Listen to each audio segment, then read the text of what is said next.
तो सालों से जिसका इंतजार किया जा रहा था, यानी मदर ऑफ ऑल डील्स, उस पर मोहर लग गई है। जी हां, ईयू और भारत में यह समझौता हो गया है और प्रधानमंत्री नरेंद्र मोदी ने इस पर खुशी जाहिर की है। उनका कहना है कि देखिए, बहुत दिनों से इस बात को लेकर बातचीत चल रही थी, लेकिन आज वो घड़ी आ गई है जब समझौता हो गया है। तो भारत और यूरोपियन यूनियन के बीच फ्री ट्रेड एग्रीमेंट यानी एफटीए पर लंबे समय से बातचीत अब साकार हो चुकी है। आज यानी कि 27 जनवरी 2026 को इस डील के पूरा होने की घोषणा कर दी गई है। तो इसका लंबे समय से इंतजार हो रहा था, और क्यों किया जा रहा था इसका इंतजार, वो भी आपको बताते हैं। 2024-25 में भारत ने यूरोपियन यूनियन को करीब 75.9 बिलियन डॉलर का सामान एक्सपोर्ट किया था। एक्सपर्ट्स का अनुमान है कि इस एफटीए से आने वाले समय में भारत के एक्सपोर्ट में अतिरिक्त 3 से 5 बिलियन डॉलर की बढ़ोतरी हो सकती है, और यह बढ़ोतरी मुख्य रूप से उन प्रोडक्ट्स से जुड़ी रही होगी जहां पर टैरिफ कम होने या खत्म होने से फायदा होगा। यह अनुमान 5 से 8% की बढ़ोतरी का जताया जा रहा है, और इसी को लेकर यह पूरा डील आधारित है। लेकिन रिफाइंड पेट्रोलियम प्रोडक्ट्स को इसमें गिना नहीं जाएगा, क्योंकि इन पर पहले से ही बहुत कम टैरिफ है, और ये ग्लोबल ऑयल प्राइस पर डिपेंड करता है, निर्भर करता है।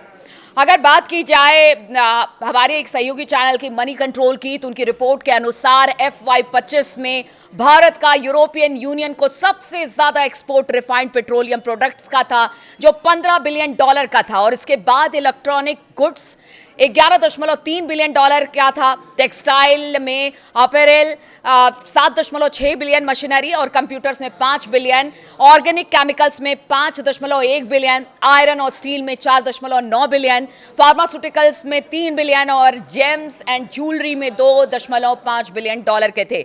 ऑटोमोटिव सेक्टर में भी बताया जा रहा है कि 2.2 बिलियन डॉलर का एक्सपोर्ट था, जिसमें auto parts, tractors, motorcycle, scooter, dumper और कारें शामिल थी। इसके अलावा टायर्स, फुटवेयर और कॉफी जैसे लेबर इंटेंसिव प्रोडक्ट्स भी इसमें अहम मायने रखते हैं। हालांकि देखिए, कहा जा रहा है कि इसमें थोड़ा वक्त लगेगा, लेकिन जो खबरें सामने आ रही है उसमें कुछ चीजों में इसे जल्द लागू करने की कोशिश की जाएगी। और देखिए, ये समय की भी डिमांड है। जिस तरह से अमेरिका लगातार टैरिफ खेल रहा है, भारत पर 50% टैरिफ इस वक्त लगा हुआ है। बातचीत अमेरिका से काफी लंबे समय से चल रही थी, लेकिन इसका कोई परिणाम निकलकर सामने नहीं आया।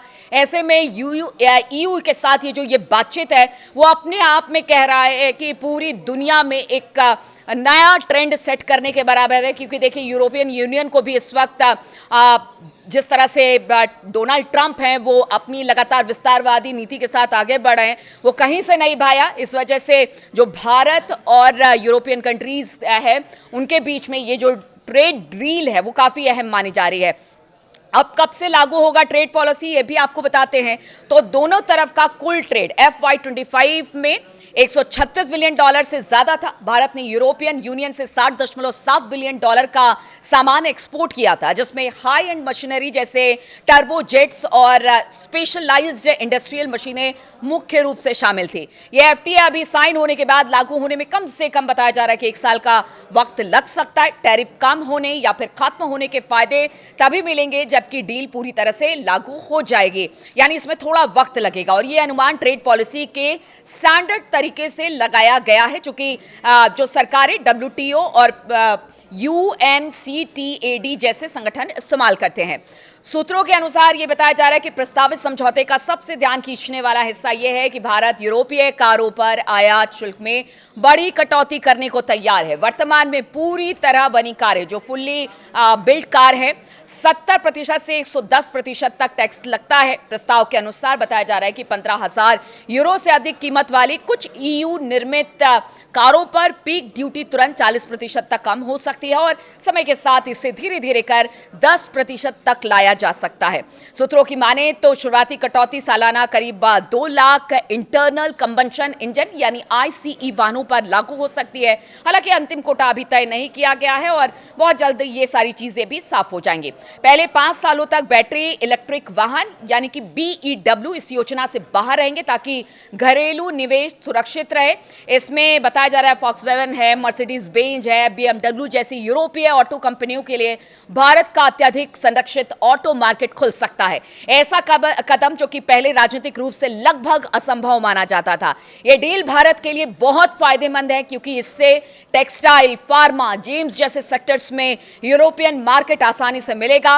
यूरोपियन कंपनी को भी भारत में बेहतर एक्सेस मिलने जा रहा है। कुल मिलाकर ये दोनों देशों के बीच आर्थिक रिश्तों को मजबूत करेगा और व्यापार को बढ़ावा देगा। भारत की इकोनॉमी को बूस्ट करने वाला ये डील बताया जा रहा है। रोजगार के नए मौके भी बन सकते हैं, लेकिन फायदे आने में अभी समय लगेगा, इसलिए सब कुछ धीरे धीरे होगा और ये लंबी बातचीत का अच्छा नतीजा है जो कि भारत की ग्रोथ को नई दिशा दे सकता है। तो आज सिर्फ एक तारीख नहीं है बल्कि वैश्विक शक्ति संतुलन बदलने वाला दिन भी ये माना जा रहा है। भारत और ईयू के बीच मुक्त व्यापार समझौते यानी एफटीए और रक्षा सहयोग पर संभावित मोहर लग गई है जो कि दुनिया के रणनीतिक धुरी को अब एक नई दिशा देने वाली है।